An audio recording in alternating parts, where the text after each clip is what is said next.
자, 오늘은 20차시입니다. 교과서 290에서 295쪽 내용이고요. 태양에너지의 생성과 전환에 대해서 알아보겠습니다. 학습 목표는 좀 기네요. 태양에서 수소 핵융합 반응을 통해 질량 일부가 에너지로 바뀌고 그중 일부가 지구에서 에너지 순환을 일으키고 다양한 에너지로 전환되는 과정을 추론할 수 있다 라고 해서 오늘은 요 태양 에너지에 대해서 다루는 시간이다 이렇게 볼 수 있습니다. 왔네. 그 태양이 빛나는 이유를 최초로 알게 된 과학자의 이름이 뭔지 까먹었는데요. 근데 그 사람과 관련된 일화는 기억이 납니다. 그 사람이 그것을 알게 된 직후에 이제 결혼을 해서 신혼여행을 갔다라고 해요. 그래서 그 신혼여행지에서 석양을 바라보면서 이 세상에서 저 태양이 빛나는 이유를 아는 사람은 오직 나밖에 없어. 너가 두 번째 사람이 될 거야 하면서 그 태양의 핵융합 과정에 대해서 설명을 했다는 이런 아름다운 낭만적인 일화가 있습니다. 그 이후에는 어떻게 살았는지 잘 모르겠습니다. 되게 낭만적이잖아. 그 자리에서 몇 시간 동안 그럼 그때 그 사람이 무슨 얘기를 했는지 한번 살펴보도록 하겠습니다. 우선 태양의 내부 구조부터 살펴보죠. 교과서에 있는 그림인데 이 태양을 그 케이크 자르는 칼 있죠? 그걸로 이렇게 탁탁 잘라보면 이렇게 나옵니다. 중심에 핵이 있어요. 핵 중요하다 이렇게 볼 수 있습니다. 왜냐하면 핵융합 반응을 하는 곳이거든요. 태양이 빛이 나는 이유이기도 합니다. 그러면서 핵융합 과정에서 발생한 빛이 복사라는 과정을 통해서 얘를 이제 뚫고 나오게 되는데 그래서 여기가 복사층입니다.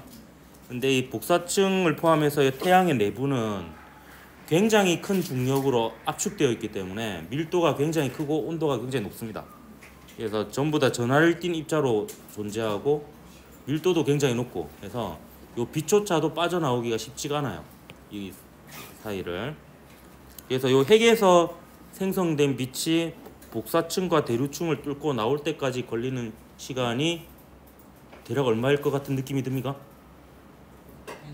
1시간. 1시간? 1000만 년 걸립니다.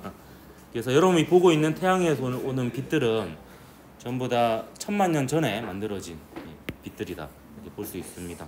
그 표면을 뚫고 나오고서도 지구까지 오는데 또 8분 30초 걸리거든요. 아주 먼 길을 돌아온 빛들이다 이렇게 볼 수 있고요. 그 태양의 표면은 이제 대류층이라고 해서 실제로 대류 현상이 일어나고 있는 그런 부분이 되겠습니다. 그래서 태양의 내부 구조 A, B, C의 명칭을 한번 보면 A가 핵이고요. 왜 이러는? 잠시만요.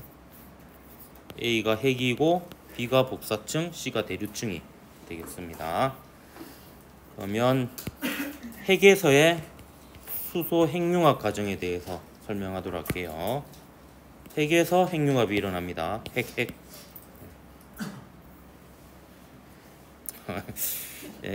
교과서에 있는 그림인데요. 우는 거 아닙니다. 태양의 중심에서 일어나는 핵융합 반응은 총 6개의 수소 원자핵이 관여를 합니다. 수소 원자핵은 양성자이죠. 그래서 이 과정을 한번 설명해 보면 일단 양성자 2개가 융합해서 중수소가 됩니다. 이 중수소는 양성자에 중성자가 하나 붙은 무거운 수소예요. 일반적인 수소는 양성자 1개인데 여기에 중성자 1개가 붙어서 한 2배 정도 무거운 수소여서 무거울 중자를 써서 중수소라고 얘기를 합니다. 그리고 이 중수소는 또 다른 양성자하고 결합을 해서 헬륨 원자의 동위원소가 됩니다. 양성자 2개, 중성자 1개로 이루어진 헬륨 원자의 동위원소가 되고요. 이 녀석하고 똑같은 과정으로 해서 만들어진 똑같은 녀석이 융합해서 그 과정에 다시 양성자 2개를 내어놓고 최종적으로 양성자 2개, 중성자 2개로 이루어진 헬륨 원자 핵이 되는 겁니다. 이 과정에서 이제 줄어든 질량이 에너지로 바뀌는 게 태양에서 에너지가 생성되고 빛이 나는 이유다, 이렇게 볼 수가 있는데요. 그런 세세한 과정은 출제는 하지 않겠습니다. 근데 최종적으로 결국에 4개의 수소 원자핵이 융합해서 하나의 헬륨 원자핵이 된다는 거, 그 과정에서 질량이 줄어들고 그 줄어든 질량이 에너지로 바뀐다는 것을 알고 있어야 되겠습니다. 근데 이러한 핵융합 반응이 일어나려면 매우 높은 압력과 온도가 필요합니다. 일단 태양의 중심부는 압력이 굉장히 높아요. 태양이 질량이 어마어마하게 크잖아요. 중력에 의해서 당겨져서 이게 압착이 되어 있으니까 압력이 매우 크고요. 그래서 태양 중심과 같은 매우 높은 압력에서는 1500만 켈빈 정도면 핵융합이 일어납니다. 이걸 켈빈이라고 할 때도 있고 도시라고 할 때도 있어요. 어차피 273밖에 차이 안 나거든요. 이걸 돈으로 바꿔서 생각해 보면 1500만 원이나 1500만 273원이나 거기죠. 그래서 이제 켈빈을 하기도 하고 도시를 이렇게 쓰기도 합니다. 이 정도면은 이제 플라즈마 상태가 돼요. 그러니까 원자핵과 전자가 전부 다 분리되어 있는 상태가 되어서 원자핵은 플러스 전하, 전자는 마이너스 전하를 띠기 때문에 전부 다 전하를 띤 상태가 됩니다. 자, 지구에서 핵융합 반응을 일으키려면요, 인공 태양이라고도 불리죠. 인공적으로 핵융합 반응을 일으키려면 1500만 켈빈 갖고는 안 됩니다. 왜냐하면 이제 태양 중심부와 같은 압력을 만들 수가 없거든요. 그래서 온도를 더 높여서 커버를 해야 되는데, 그래서 지구에서 핵융합을 일으킬 때는 1억 켈빈까지 올리게 됩니다. 굉장히 높죠, 온도가. 그 정도에서 이제 하기 때문에 어려운 거죠. 이걸 이제 지속시키기가. 하여튼 태양에서는 이 과정에서 1500만 켈빈에서 태양의 중심부에서 4개의 수소 원자핵이, 수소는 영어로 하이드로젠이죠. 그래서 첫 글자를 따서 H라고 표기를 합니다. 4개의 수소 원자핵이 융합해서 1개의 헬륨 원자핵이 됩니다. 헬륨은 영어로 헬륨이죠. 그래서 첫 글자를 따서 H 하면 수소랑 겹치니까 두 번째 글자까지 해서 HE 이렇게 표기를 합니다. 그래서 헬륨은 남자입니다. 헐이 아니니까 하하하 하면 안 되고요. 헤헤헤 해야 되죠. 이제 로또 1등 당첨되면 문제 낸다고 했습니다. 다음 원소 중 남자인 원소는 자, 근데 이 수소 원자 4개의 질량, 핵 반응을 하기 전의 질량하고 핵융합이 이루어진 이후 헬륨 원자 1개의 질량을 비교해 보면 핵 반응 전보다 핵 반응 후에 질량이 줄어듭니다. 교과서 한번 보면요, 교과서 292쪽에 보면은 질량과 에너지의 관계에서 일단 단위부터 좀 설명을 하면, 원자 질량 단위 U는 뭐를 기준으로 잡은 거냐 하면 탄소 12, 양성자 6개, 중성자 6개 해서 총 6개의 핵자로 이루어진 탄소 12 원자의 핵의 질량을 12로 나눈 게 요 단위입니다. 그래서 대략적으로 이게 원자 질량 단위 하나가 양성자 1개의 질량하고 거의 비슷합니다. 그래서 보면 양성자는 1.0073이고요. 중성자는 1.0087인데요. 헬륨 원자핵은 4.0015입니다. 그럼 요거 4개 하면은 요거보다 더 큰 거 뭐 계산 안 해도 대략 보이죠? 그래서 이게 가능한 이유가 아인슈타인에 의해서 질량과 에너지가 같다라는 게 밝혀져요. 그래서 질량과 에너지가 상호 전환 가능하고요. 그래서 이제 결합 에너지에 따라서 결합을 어떻게 하느냐에 따라서 그 입자가 겉으로 나타내어지는 질량의 크기가 달라질 수 있습니다. 그래서 수소와 같은 가벼운 원소들은 융합하는 과정에서 질량이 줄어듭니다. 우라늄 같이 무거운 원소들은 분열하는 과정에서 질량이 줄어들고요. 그건 뭐 다음에 또 기회가 됐으면 얘기하도록 할게요. 어쨌든 줄어든 질량은 이걸 델타 M이라고 표기할게요. 질량이 줄어드는 것을 질량 결손이라고도 합니다. 그래서 이 에너지를 질량 결손에 의한 에너지라고 표현하기도 하는데요.